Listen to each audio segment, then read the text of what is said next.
जय हिंद साथियों, स्वागत है आपका हमारे एक और वीडियो सेशन में।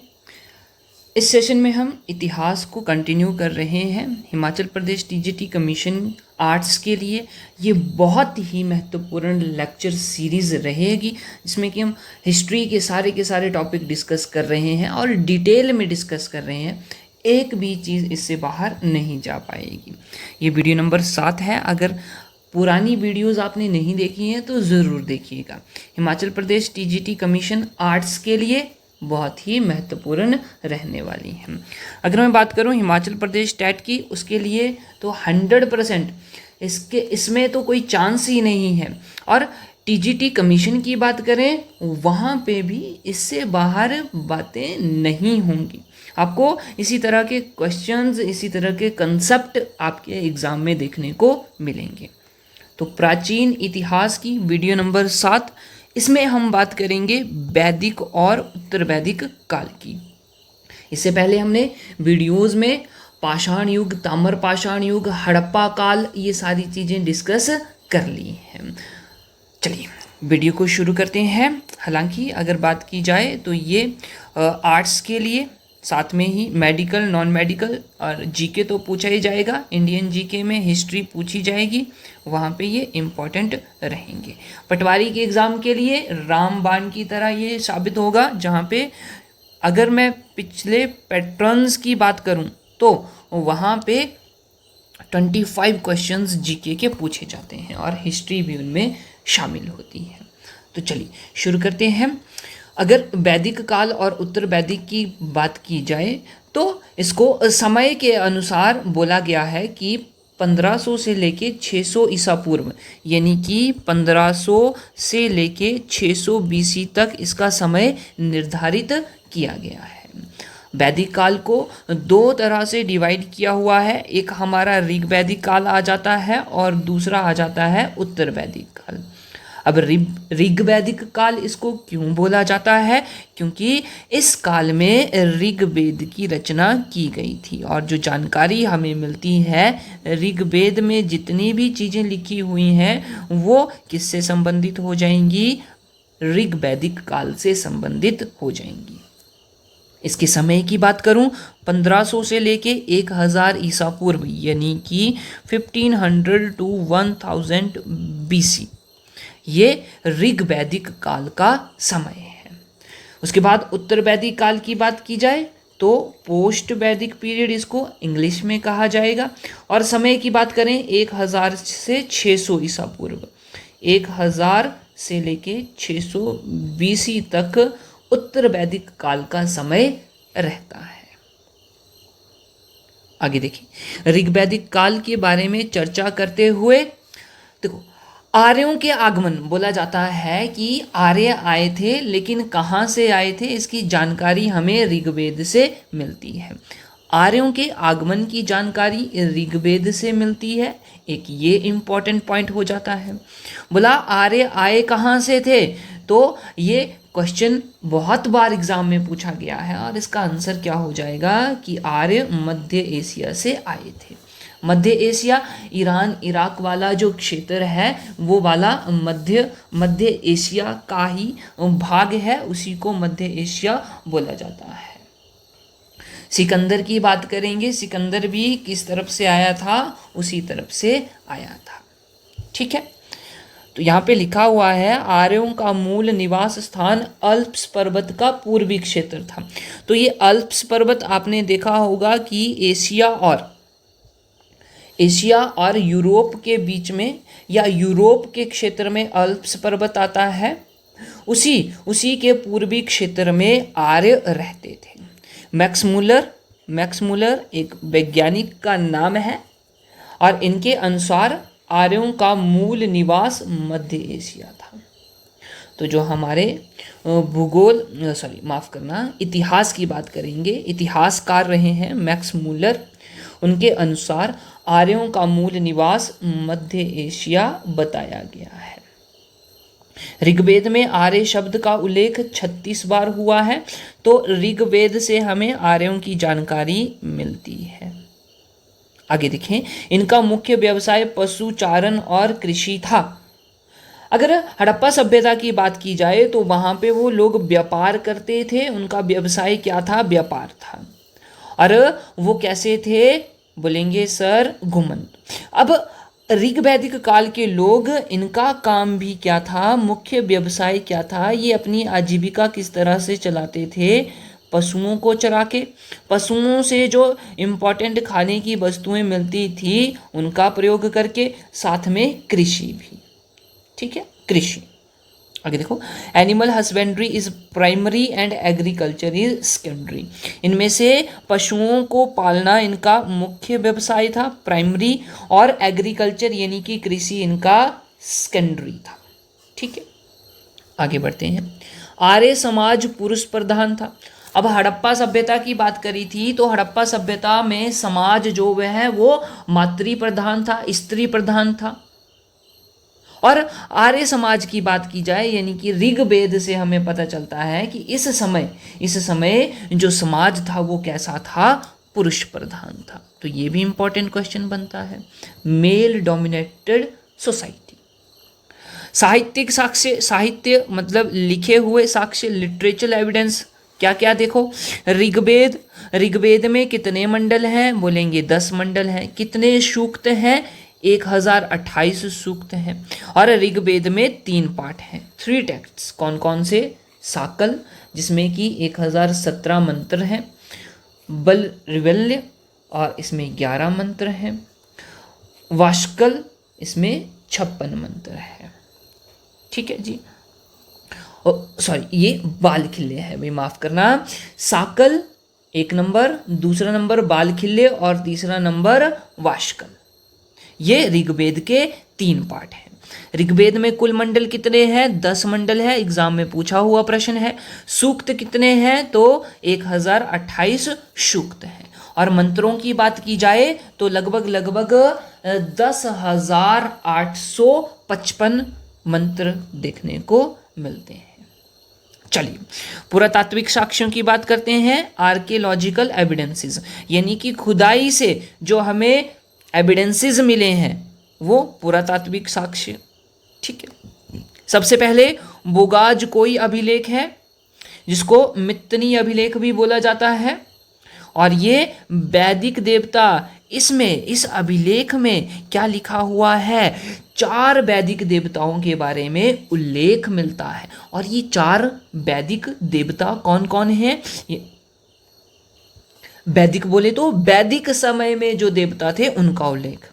एक आ जाते हैं नंबर 1 पे इंद्र देवता, वरुण देवता, मित्र देवता और नासत्य देवता। ये 4 देवता, इनका उल्लेख बोगाज कोई अभिलेख में मिलता है। बोगाज कोई अभिलेख, ये जो बोगाज कोई अभिलेख है ये कहाँ से मिला है? ये तुर्की से मिला है, टर्की बोलेंगे। और ये कितना पुराना है? 1400 BC पुराना है। ठीक है, 1400 ईसा पूर्व। आगे देखेंगे, कस्साइट या कस्सी अभिलेख इसको बोलें। ईरानी आर्य भारत में आए, ईरान में रहने वाले आर्य उनको बोल दिया गया ईरानी आर्य। इसके अनुसार ईरानी आर्य भारत आए थे। आगे देखें, अगर आर्य के शब्द अर्थ की बात करें तो आर्य का मतलब होता है उत्तम या श्रेष्ठ व्यक्ति या उच्च कुल में जन्मा, तो वो क्या होता है? आर्य होता है।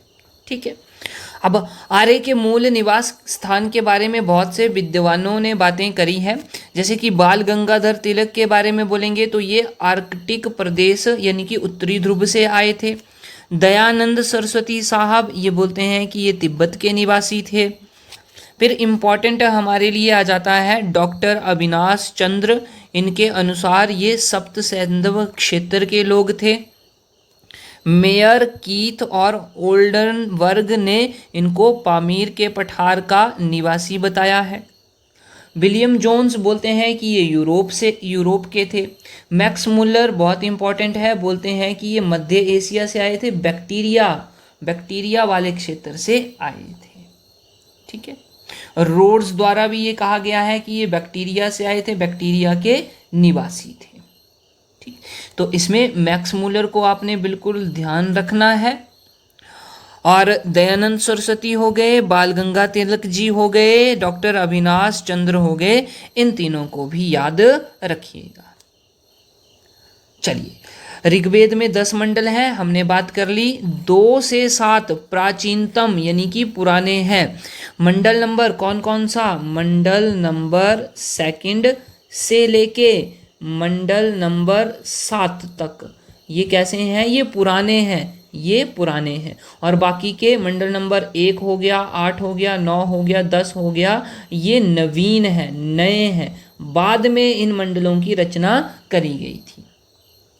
पहला और अंतिम मंडल बाद में जोड़े गए थे। ठीक है। ऋग्वेद के मंत्रों का पाठ करने वाला पुरोहित क्या कहलाता था? होत्री कहलाता था। तो ऋग्वेद जो कि हमारा सबसे पुराना ग्रंथ है, सबसे पुराना वेद है और सबसे बड़ा वेद भी है, प्राचीन भी है और बड़ा भी है। ऋग्वेद में जो मंत्र लिखे गए हैं उनका उच्चारण करने वाला पुरोहित, उनका पाठ करने वाला पुरोहित क्या कहलाता है? होत्री कहलाता था। चौथे मंडल के 3 मंत्र 3 राज्य त्रासदस्यु, अजमीढ़ और पुरमीढ़ ने रचे थे। चौथे मंडल में 3 मंत्र हैं और ये 3 मंत्र 3 राजाओं ने, एक का नाम है त्रासदस्यु, एक का नाम है अजमीढ़ और एक का नाम है पुरमीढ़, इन तीनों ने रचे थे। 9वां मंडल सोम देवता को समर्पित है। सोम मंडल भी इसको बोला जाता है, सोम देवता को समर्पित। इंपॉर्टेंट बात है भैया, ये एग्जाम में क्वेश्चन पूछा हुआ है। 9वां मंडल सोम मंडल कहलाता है, सोम देवता को समर्पित है। अस्तोमा सदगम्य, ये भी ऋग्वेद से ही लिया गया है। अस्तोमा सदगम्य इंपॉर्टेंट टैगलाइन है, इसको भी ध्यान में रखना, ऋग्वेद से ही लिया गया है। आगे देखें, ऋग्वेद में इंद्र को पुरंदर कहा गया है, ये भी एग्जाम में क्वेश्चन पूछा गया है। क्वेश्चन पूछा गया कि ऋग्वेद में इंद्र को क्या कहा गया है? नाम आ जाएगा पुरंदर। पुरंदर इसका मीनिंग होता है दुर्गों को तोड़ने वाला, दुर्गों को तोड़ने वाला। अब दुर्ग क्या होते हैं? तो किले की किलेबंदी जब की जाती है तो वो क्या कहलाता है? दुर्ग कहलाता है। ठीक है। पंचजन 5 कबीले कौन कौन से? अनु, पुरु, तुर्वस, द्रुहु, यदु, ये 5 कबीले थे, इनको पंचजन के नाम से जाना जाता था। 10 राज्य युद्ध के बारे में वर्णन है ऋग्वेद में। 10 राज्य युद्ध, 10 राजाओं का युद्ध, ये ऋग्वेद के 7वें मंडल में है, ये भी एग्जाम में क्वेश्चन पूछा हुआ है। 10 राज्य युद्ध का वर्णन ऋग्वेद में है। ऋग्वेद के कौन से मंडल में? 7वें मंडल में है। ये 10 राजाओं का युद्ध था, आर्य वर्सेस अनार्य। एक तरफ आर्य थे, दूसरी तरफ अनार्य थे। सुदास आर्य था, दिवोदास वो भी इसका ही भाई था, और भाई नहीं बोलेंगे, पुत्र बोलेंगे। ठीक है, दिवोदास का पुत्र था सुदास। और दूसरी तरफ 10 राजा थे अनार्य। ये भी कहा जाता था कि इन 10 राजाओं में 5 जो थे वो अनार्य थे, 5 अनार्य थे और 5 ही आर्य थे। ठीक है, चलो। सुदास का समर्थन किसने किया था? ऋषि वशिष्ठ जी ने किया था, ये इंपॉर्टेंट है। और जो 10 राजा यानी कि अनार्य थे, इनका समर्थन विश्वामित्र जी ने किया था। पहले ये जो विश्वामित्र थे ये सुदास के ही पंडित हुआ करते थे, लेकिन सुदास ने विश्वामित्र जी का क्या किया था? अपमान कर दिया। तो विश्वामित्र जी ने कहा कि भैया अब तो मैं आपको बताऊंगा। तो ये विश्वामित्र जी, इन्होंने किसका समर्थन किया था? 10 राज्य युद्ध में 10 राजाओं का यानी कि अनार्यों का समर्थन किया था। ये युद्ध राबी नदी के किनारे हुआ था और राबी का वैदिक नाम पुरुषनी है। इंपॉर्टेंट पॉइंट बनता है हिमाचल जीके के अकॉर्डिंग भी और हिस्ट्री के अकॉर्डिंग भी। 10 राज्य युद्ध राबी नदी के किनारे हुआ था। रावी नदी का वैदिक नाम इजिकल टू पुरुषनी। युद्ध में घोड़े, रथ और कांसे के अस्त्र शस्त्र प्रयोग किए जाते थे। तो ऋग वैदिक काल में जो युद्ध हुआ करते थे, उन युद्धों में घोड़े, रथ और कांसे के बने अस्त्र शस्त्रों का प्रयोग किया जाता था। चल, ऋग्वेद के प्रमुख मंडल व उनके रचयिता, ध्यान देना क्या क्या इंपॉर्टेंट है। तीसरा मंडल बहुत इंपॉर्टेंट है भैया, इसकी रचना किसने करी? बोलेंगे सर विश्वामित्र जी ने करी, विश्वामित्र। और इसी तीसरे मंडल में गायत्री मंत्र भी है। गायत्री मंत्र ऋग्वेद के तीसरे मंडल से लिया हुआ है। उसके बाद छठा जो है वो ऋषि भारद्वाज द्वारा लिखा गया है या रचा गया है। सातवां ऋषि वशिष्ठ द्वारा इंपॉर्टेंट है, जिसमें कि 10 राज्य युद्ध का वर्णन है। तो यहाँ पे भी हमने देखा कि 7वें मंडल में, ऋग्वेद के 7वें मंडल में 10 राज्य युद्ध का वर्णन है। तो ये बात ध्यान में रखनी है। 8वां मंडल ये कण्व ऋषि वो अंगिरस ने लिखा था। ये जो है इसमें खिल हस्तलिखित रचनाओं का वर्णन है। हाथ से लिखी गई रचनाएं, जिसको क्या बोला जाता है? खिल बोला जाता है। ये एग्जाम में क्वेश्चन पूछा हुआ है। खिल इजिकल टू हाथ से लिखी गई रचनाएं। 8वें मंडल में इनका वर्णन है। 10वें मंडल में वर्ण व्यवस्था के बारे में लिखा हुआ है कि 4 वर्ण हैं। कौन कौन से? ब्राह्मण, क्षत्रिय, वैश्य और शूद्र। ओके, चतुष्वर्ण व्यवस्था के बारे में 10वें मंडल में, ऋग्वेद के 10वें मंडल में वर्णन है। ओके, 9वां मंडल सोम देवता को समर्पित है। बोलेंगे हाँ जी बिल्कुल ठीक है। अब देखो, वेद थे हमारे, बिल्कुल ठीक है, वेद हमारे हैं। वेदों को समझने के लिए ब्राह्मण ग्रंथों का निर्माण किया गया। तो वेदों के ब्राह्मण ग्रंथ भी हैं। फिर उसके बाद आरण्यक की रचना करी गई। आरण्यक जो जंगल में लिखे गए, जो एकांत में लिखे गए, आरण्यक। उसके बाद उपनिषदों की रचना की गई। उपनिषद जब शिष्य जो है वो कोई प्रश्न करता है अपने गुरु जी से, और ये एक प्रकार की बहस हो जाती है। शिष्य बोलता है कि गुरु जी ये बात हुई तो हुई कैसे, जबकि ये संभव नहीं है, फिर भी ये बात हुई कैसे। तो गुरु और शिष्य के बीच में जो प्रश्न उत्तर हुए वो उपनिषदों में लिखे गए हैं, उपनिषदों में उनका वर्णन है। तो वेदों को समझने के लिए ब्राह्मण ग्रंथों की रचना करी गई। फिर उसके बाद बहुत सारे ऋषि मुनि हुए, उन्होंने अकेले में जो ज्ञान प्राप्त किया, अकेले में जो उन्होंने अनुभव किए, उनको आरण्यक में लिखा। आरण्यक, ठीक है, तो इनको भी ध्यान में रखना। आगे देखें, ये हमारे वेद हैं, 4 वेद हैं। हालांकि ऋग्वेद की बात की जाए, यानी कि ऋग्वैदिक काल वो पहले ही वेद से संबंधित है। और उत्तर वैदिक काल की बात करेंगे तो उत्तर वैदिक काल बाकी के 3 वेदों से संबंधित है। यानी कि उत्तर वैदिक काल में बाकी के 3 वेदों की रचना की गई है। यजुर्वेद, सामवेद, अथर्ववेद। अगर मैं बात करूं, ये जो ऋग्वेद है, ध्यान देना, ऋग्वेद के 2 ब्राह्मण ग्रंथ हैं। एक है कौशितकी और है ऐत्रेय। ऋग्वेद के 2 ब्राह्मण ग्रंथ कौशितकी और ऐत्रेय।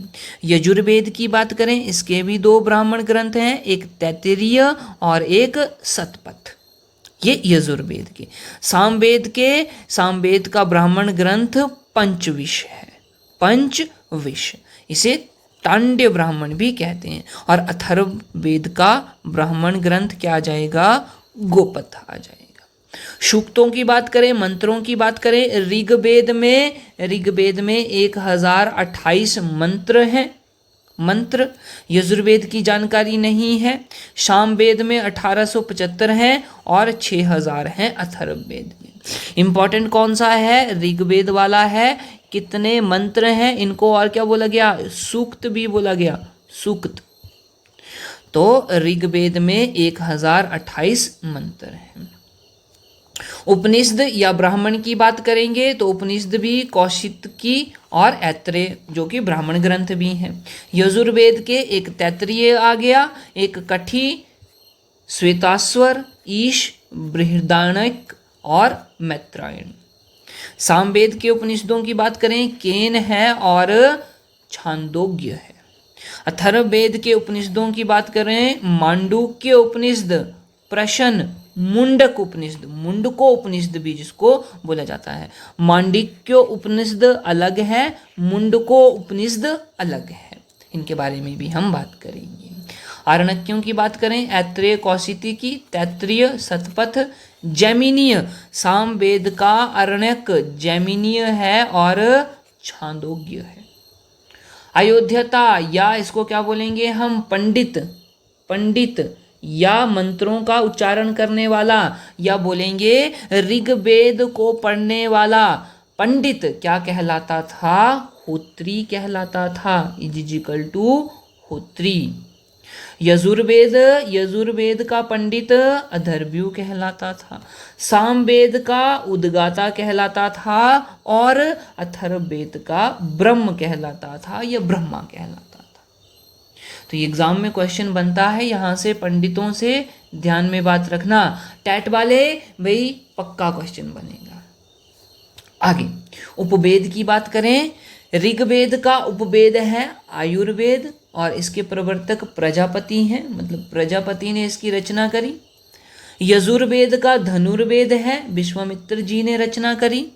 सामवेद का गंधर्व वेद है, नारद मुनि ने इसकी रचना करी। और अथर्ववेद की बात करें तो इसका उपवेद शिल्पवेद है, जिसकी रचना विश्वकर्मा जी ने करी। विश्वकर्मा शिल्पवेद। देखो विश्वकर्मा जी की पूजा करते हैं, औजारों की पूजा करते हैं विश्वकर्मा जी के लिए। तो शिल्पवेद औजारों से क्या बनाया जाता है? बोलेंगे मूर्ति बनाई जाती है, कला दिखाई जाती है, शिल्प। चलें आगे देखो, ऋग्वेद में लगभग कितने 10,552 श्लोक हैं जिनको ऋचाएं भी बोला जाता है। ये एग्जाम में क्वेश्चन पूछा हुआ है। ऋग्वेद में लगभग 10,552 श्लोक हैं, ऋचाएं हैं। ठीक है जी, बोलेंगे हाँ जी। आगे बढ़े। सर्वाधिक पवित्र नदी ऋग्वेद में या ऋग्वैदिक काल की सबसे पवित्र नदी सरस्वती है। सरस्वती नदी का सबसे अधिक बार प्रयोग किया हुआ है, ये इनकी पवित्र नदी थी। हालांकि अब की बात करें तो सरस्वती नदी जो है अब विलुप्त हो गई है। ठीक है, आगे देखो। सिंधु आर्यों की प्रमुख नदी थी, कौन भाई? सरस्वती। इस क्षेत्र को सप्त सिंधु भी बोला जाता है। सप्त सिंधु क्यों बोला जाता है? क्योंकि ये जो एरिया था, ये जो क्षेत्र था वो 7 नदियों के आसपास था। जैसे कि गंगा नदी, यमुना नदी, सिंधु नदी, सरस्वती नदी और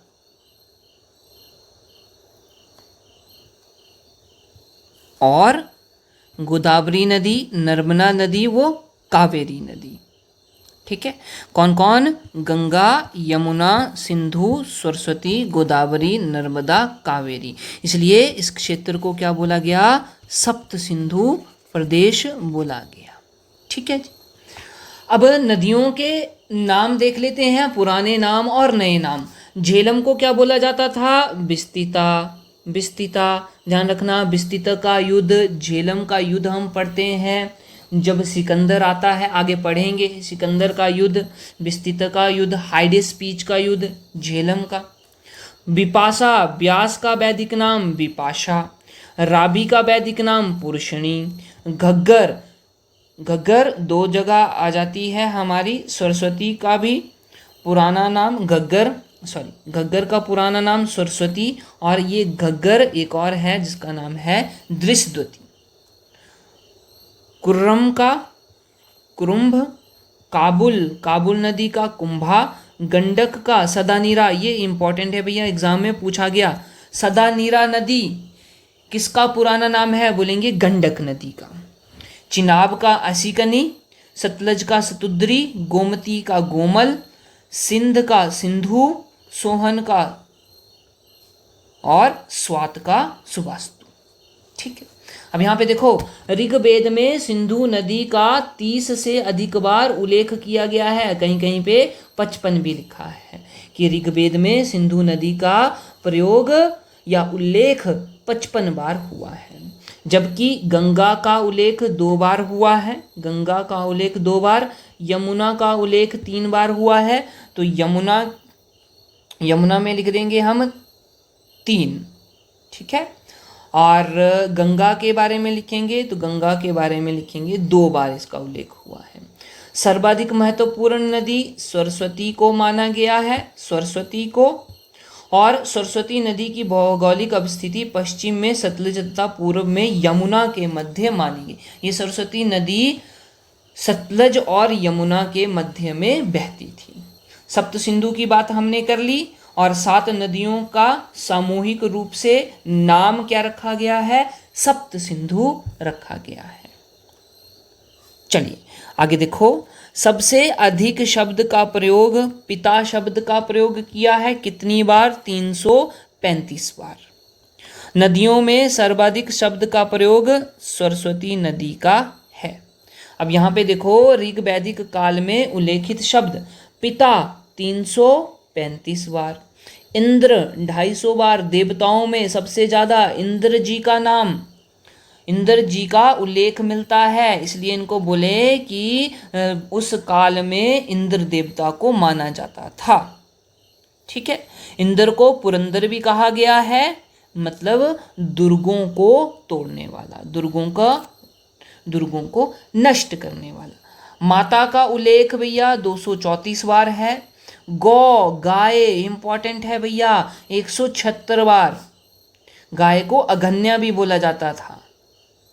विष क्या होता था देखेंगे हम आगे, ये एरिया होता था जैसे हमारा डिस्ट्रिक्ट होता है वैसे, और इसके मुखिया को विस्पति कहा जाता था। सोम देवता का उल्लेख 144 बार।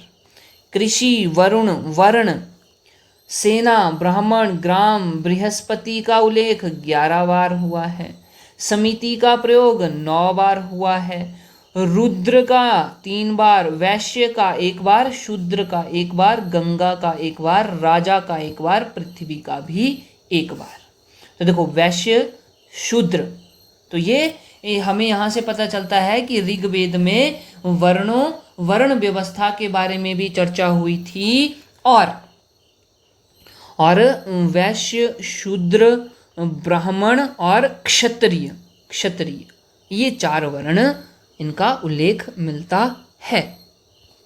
आगे देखेंगे वैदिक काल में प्रयुक्त प्रमुख शब्द, क्या क्या शब्द, पहले यहाँ पे देखो ओवरव्यू। अघन्य इजिकल टू ना मारने योग्य पशु, इजिकल टू गाय और उनका पवित्र पशु।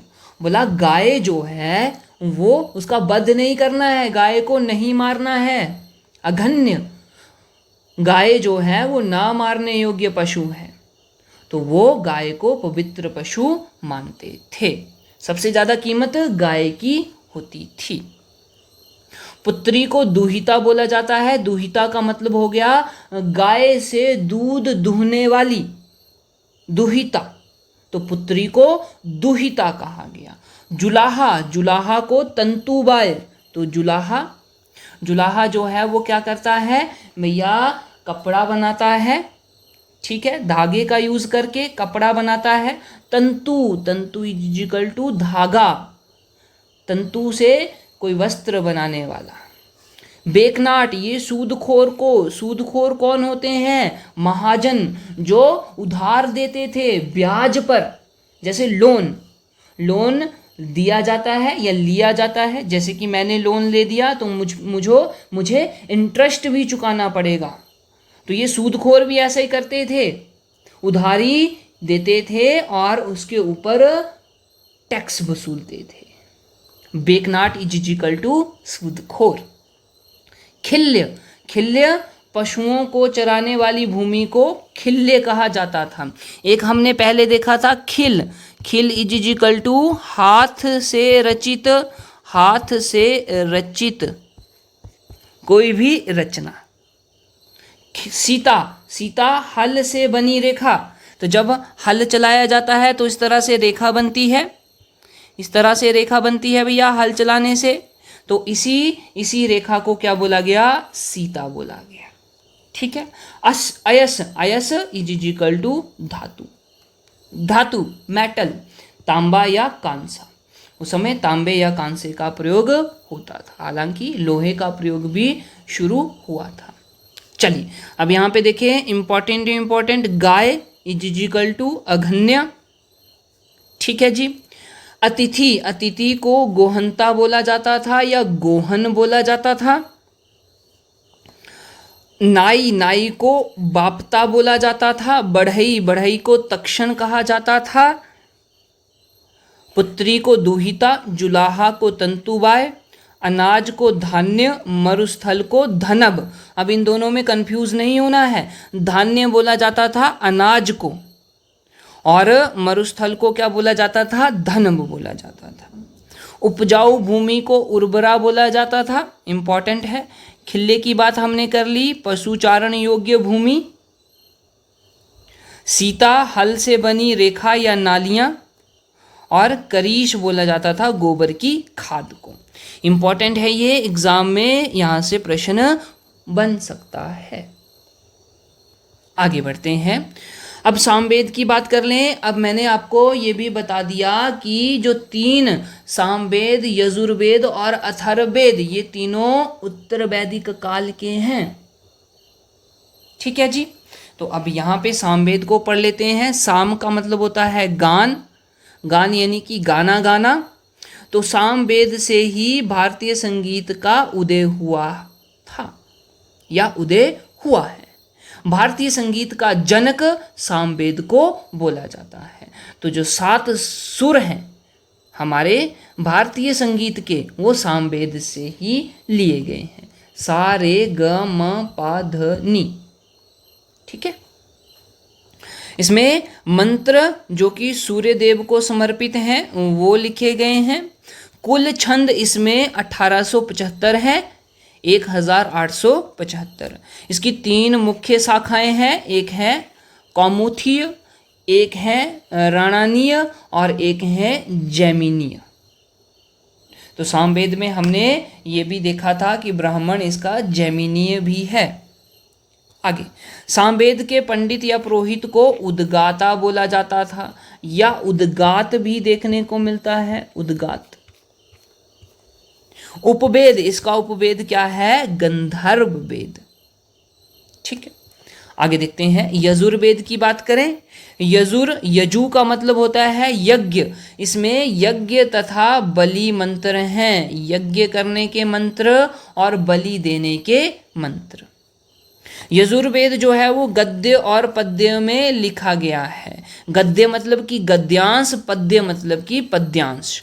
तो ये एक कविता के रूप में भी लिखा हुआ है, दोहों के रूप में भी, और एक विस्तार पूर्वक भी लिखा हुआ है, गद्य और पद्य।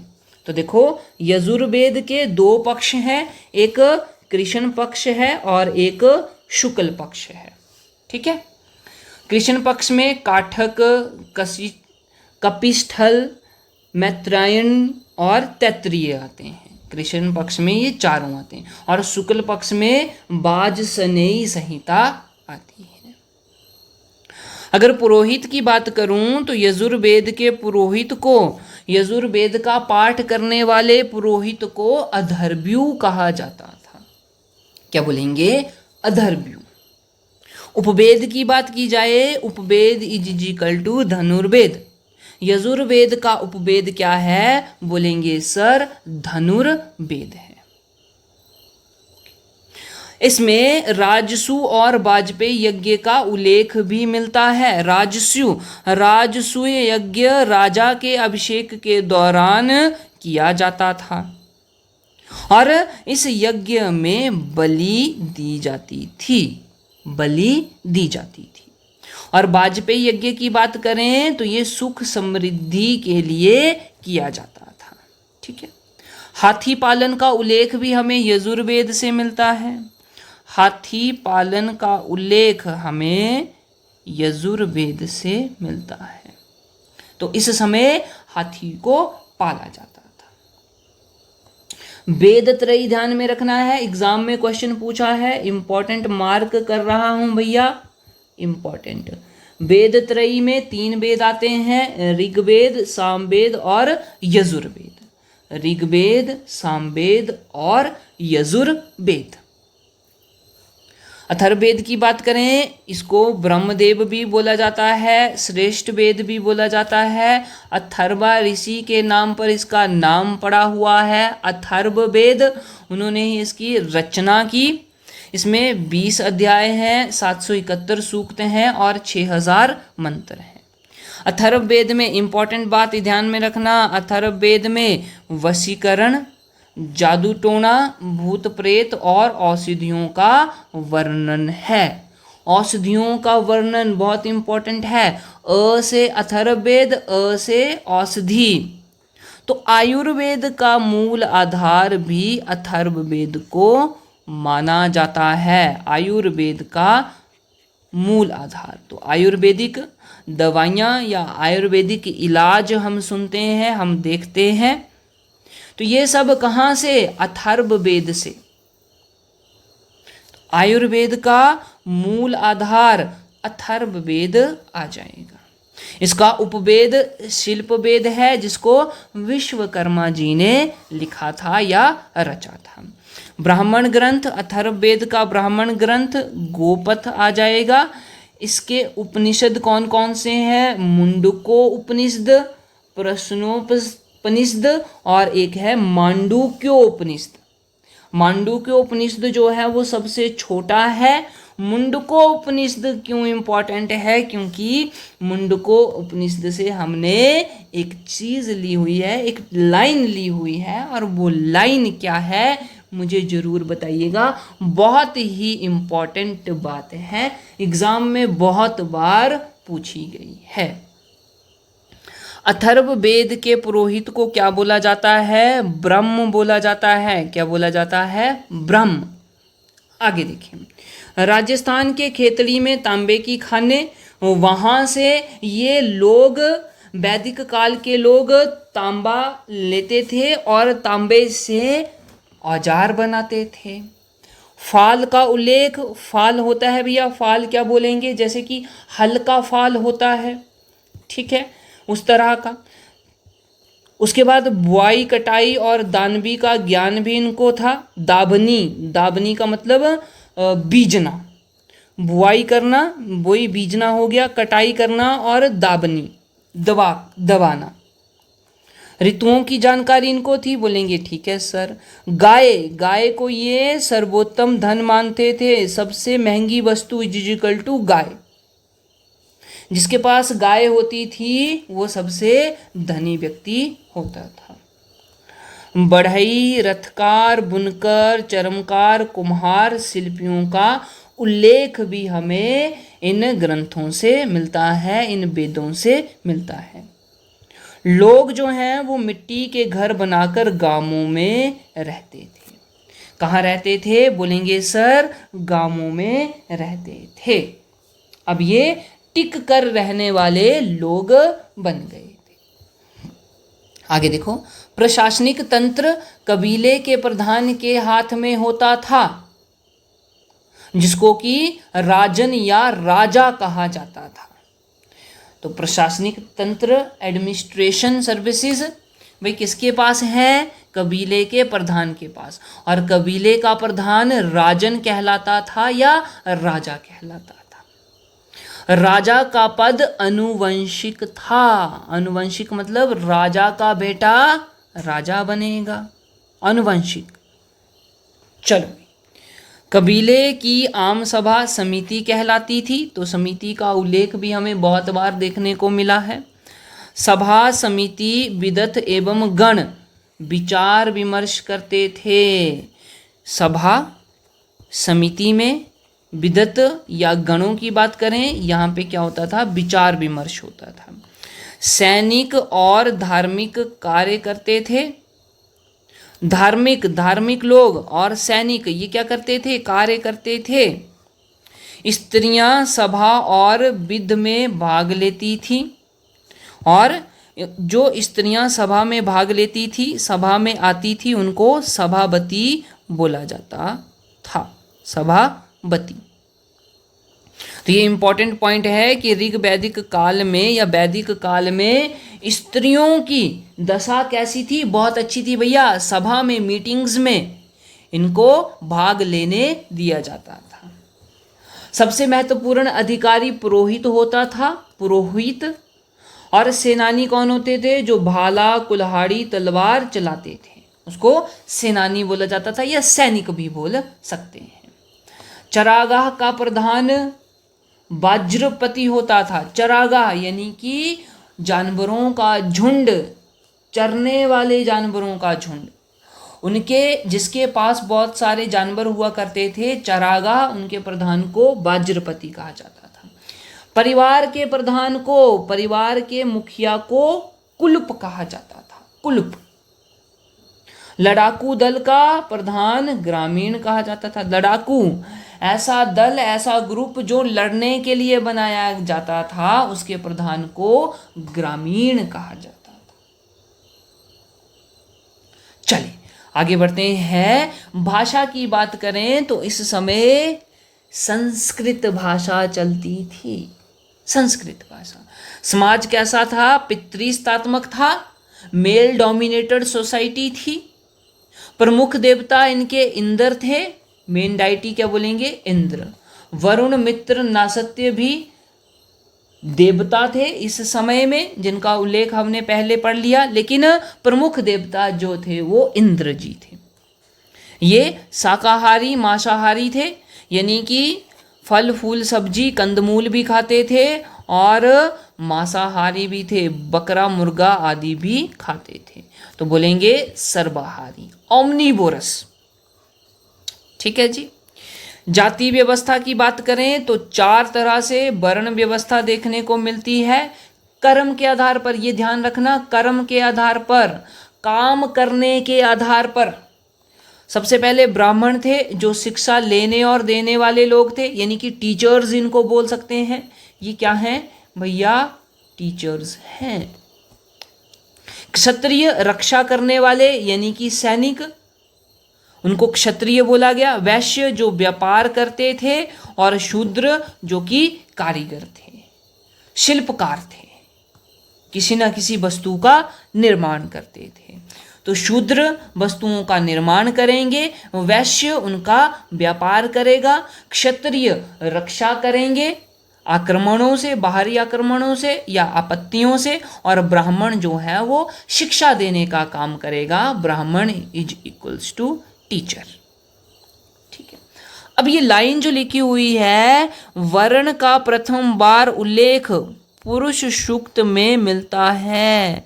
क्या बोला, वर्ण शब्द का प्रथम बार उल्लेख पुरुष सूक्त में मिलता है, पुरुष सूक्त।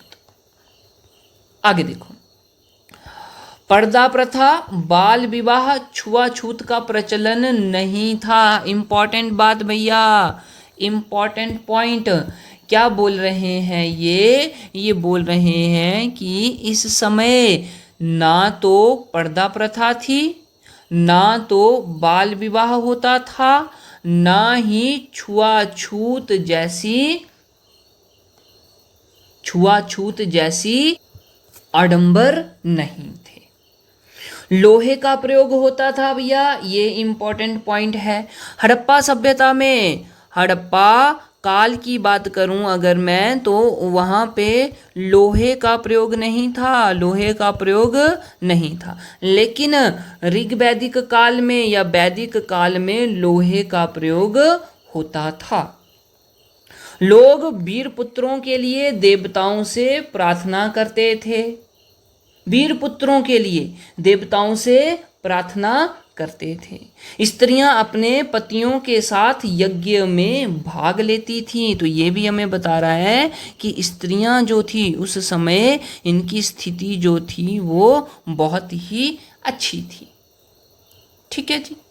व्यक्ति की पहचान कुल या गोत्र से होती थी। तो आज भी ऐसा ही होता था, गोत्र से पहचान होती है, कुल से पहचान होती है। कबीलों को विष कहा जाता था। जन शब्द का प्रयोग 275 बार मिला है। कबीला, एक बहुत बड़ा कबीला इज इक्वल टू गांव, आप समझ सकते हैं, गांव हो गया। इसको क्या बोला जाता था? विष कहा जाता था। विष इज इक्वल टू कबीला, कबीला। और इसके मुखिया को राजन या राजा बोला गया, राजन या राजा। विषपति भी बोला जाता था, विषपति। ठीक है। तो ये कुछ बातें अभी हमने करी। अब आगे की बातें हम वैदिक काल और उत्तर वैदिक काल की नेक्स्ट लेक्चर में करेंगे।